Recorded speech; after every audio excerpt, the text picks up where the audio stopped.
What life lesson do you wish you knew sooner? It's all about how you say it. For example, people hate being wrong. If you say something in a way that makes them seem wrong and stupid, they'll hate you, and you'll get nowhere. If you say it in a way that doesn't make them seem like idiots, their reason can evaluate the points more fairly. It's easiest to see when you're not involved in the argument, but often people are just looking for acknowledgement. I once saw an argument between my parents which looked like this: statistics can be used to talk about society. But it doesn't necessarily imply anything about an individual, but we can talk about groups with statistics, but statistics don't tell us about the individual. They were both just looking for acknowledgement of their point.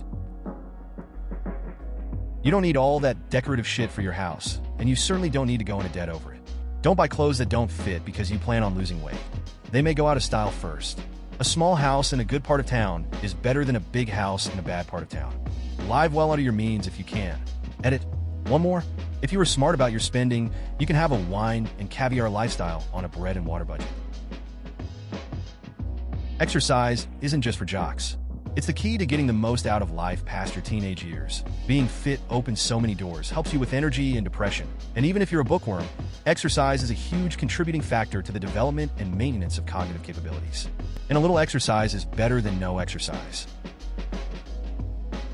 It's okay to not know what you want to do, as long as you do at least something while you're figuring it out. Not sure whether you want to become a doctor or a lawyer or an astronaut. At least try and learn a language or read as much as possible while you work whatever job to pay the bills.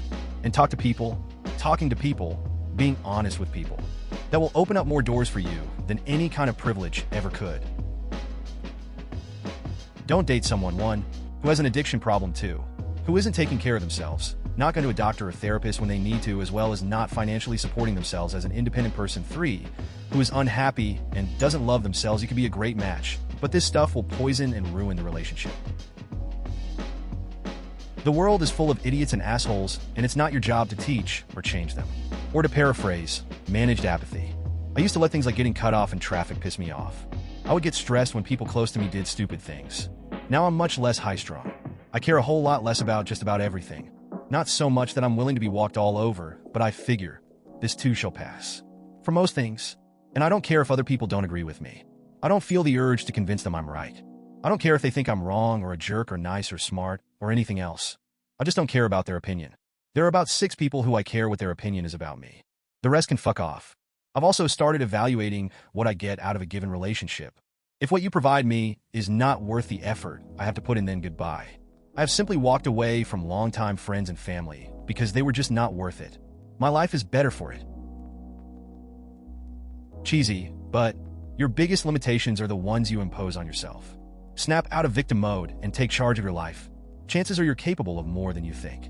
Things generally don't randomly happen to you. You either make them happen, the good stuff, or allow them to happen to you, the bad stuff. If she says, "I am busy Friday, maybe some other time," it does not mean she is busy Friday and wants to go out some other time. It means she is not interested and is just attempting to be polite in her rejection. If she says, "I am busy Friday, how about Saturday?" it means she is busy Friday and wants to go out some other time. Well, you really can't concrete stuff like this. There's no way you guys are going off of the exact same concrete rulebook here. Start saving money as young as possible and always live below your means. This is a major key to living a stress-free adult life. Having a bunch of money stashed away is amazing because at some point in your life, you're probably going to hate whatever job you're doing. Being able to put in your 2 weeks the moment you realize you are less than 100% happy at that job, while being okay financially, is the most liberating feeling ever and makes the entire career experience way better. When you fuck up at something, don't think, "Man, I really suck at this." Reframe it as, "Man, I'm getting better at this thing." Making mistakes is how you learn because you know not to do that thing again. Having this attitude will help with your persistence.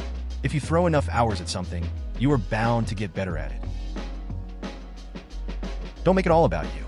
Take time to help others in some way, even if it's just telling someone nice shirt. Making someone else feel good helps to make you feel good. Just as an example, I went through a rough patch last year where I wasn't finding any meaning in my life. I started volunteering with a local food bank, and it really put my life into perspective. Also, when I saw someone with clothes/hair/car, etc. that I liked, instead of just thinking it, I told them. Not everyone accepts the compliment, but it makes me feel good to get that smile and thanks. That being said, accept that you can't please everybody and that not everyone is going to like you. In the long run, you'll be a lot happier. Don't put emotional wants before educational commitments. Edit. I'm quite taken aback at how many others had been in a similar situation.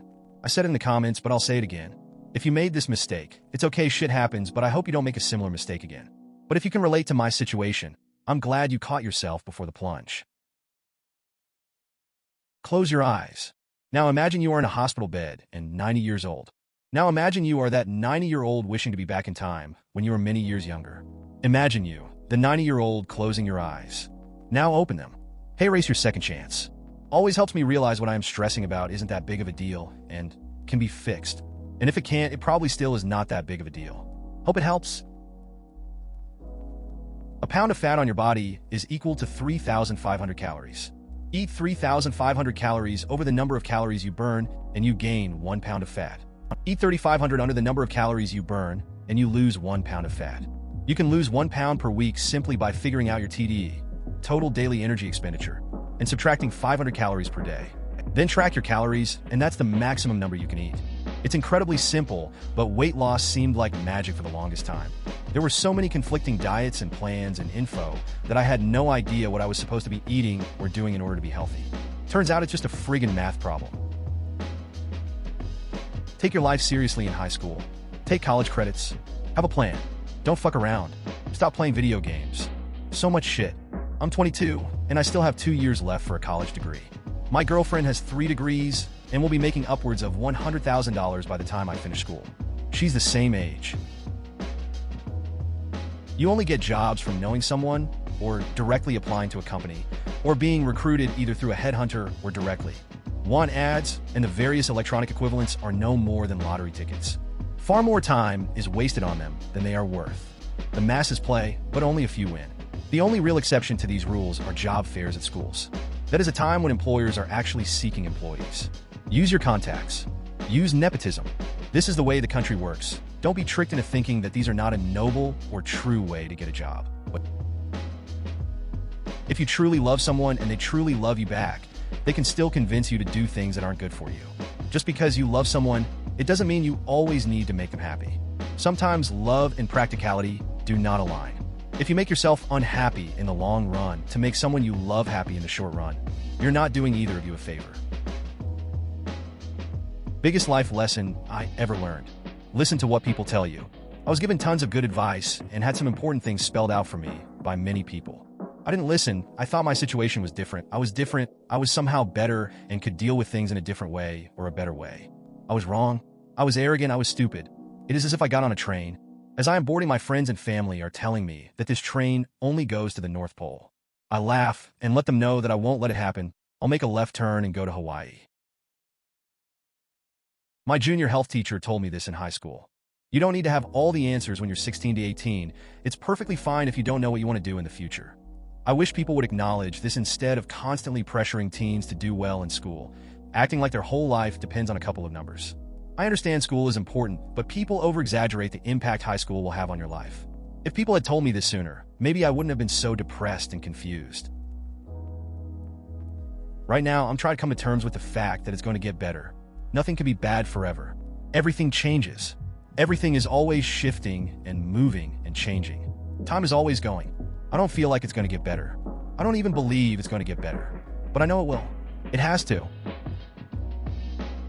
The way people treat others is a reflection of themselves, not others. This means if someone treats you as shit, e.g., bully you at school, is mean at work, is abusive in a relationship, it does not mean you are a bad person.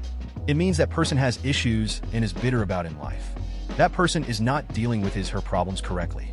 Knowing this when I was younger would have greatly helped with my confidence. I would have ignored, stayed away, or stopped seeing some people much sooner. And I would have invested my time, energy, and love in people that deserve it. 1. This too shall pass. I have found this knowledge extremely comforting and reassuring in times of sorrow and pain. During the great times, it reminds me to be present and enjoy the experience because it will not last forever. 2. You cannot always control your circumstances, but you can control your reaction. 3. Secure love for others needs to start from self-love. You cannot give to someone else what you will not afford yourself. 4. Be silly. There's nothing wrong with doing silly or odd things for your own entertainment as long as it isn't at someone else's expense. 5. Small acts of kindness can have profound effects on the lives of others. 6. Admit when you're wrong. Also admit how you feel, even if it's hard. In my experience, consequences of honesty have always been easier to deal with than living a lie. 7. Forgive others. 8. Realize that for the most part you have everything it takes to change, and I wish I could too, and I can and will. 9. Appreciate what you have. How to interact successfully with girls, and how are the common social laws for relationships. In my teenager years, I was shy and a social without any real friend and any social interaction with girls apart my parents. Not because I was ugly, but simply I didn't know how to interact with them.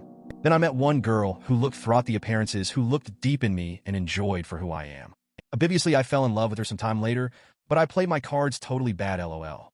I wish I had someone like a male friend or a father who simply told me, don't do this, girls don't like this, but this, don't react in this way, blah blah blah. 8 years have passed. I'm totally a new man, had a lot of girls, currently have a lot of close friends, changed totally from a social to extrovert, but I still love that girl. I still think that if I knew in advance that some basic things, I could have the love of my life now. One day Alice came to a fork in the road and saw a Cheshire cat in a tree. Which road do I take? She asked. Where do you want to go?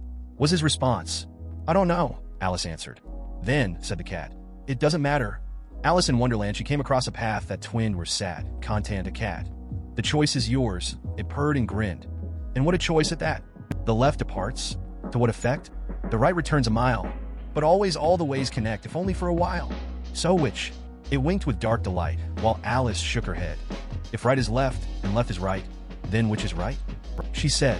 Whatever fate, the cat replied, or fortune might befall, unless you make a choice, it sighed, you'll never move at all. She stared ahead in thought and frowned. Then at the ground below, it wouldn't do to turn around, so on she chose to go. The one about the world starting where your comfort zone ends has really had a lot of meaning in my life. I used to be embarrassed to talk to people, but then I read something similar to this, and it just clicked in my head. I think it was something along the lines of, you'll never accomplish what you're too scared to try. And that is why I stopped having a comfort zone. I make some people very uncomfortable because nothing makes me uncomfortable. Maybe you should wear some fucking pants.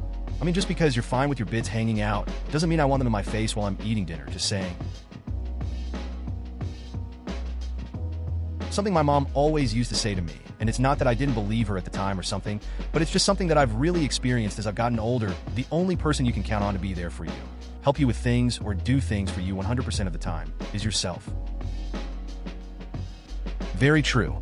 I had a longtime friend from school who was toxic because her mom was an alcoholic and rich, so she learned this cycle of lashing out at people and saying mean things, then buying them presents to make up for it. I tried to be patient with her up through our adult life, but when we were around 26, 27, she had a baby. She got mad because I made a MySpace post. Yes, it was that long ago, promoting her mom's business. It wasn't anything crazy, just said, I got product, a business, employee was awesome. You guys should go see him. For some reason that pissed her off, and she left a voicemail saying she's embarrassed to have me around her friends and I'm not allowed to see her daughter all because I'm gay. She's tried to contact me a couple times since, saying she just had a bad day when she said that, but that was completely unacceptable. I am much better without having to deal with her emotional roller coasters. Please consider subscribing if you enjoyed. Love.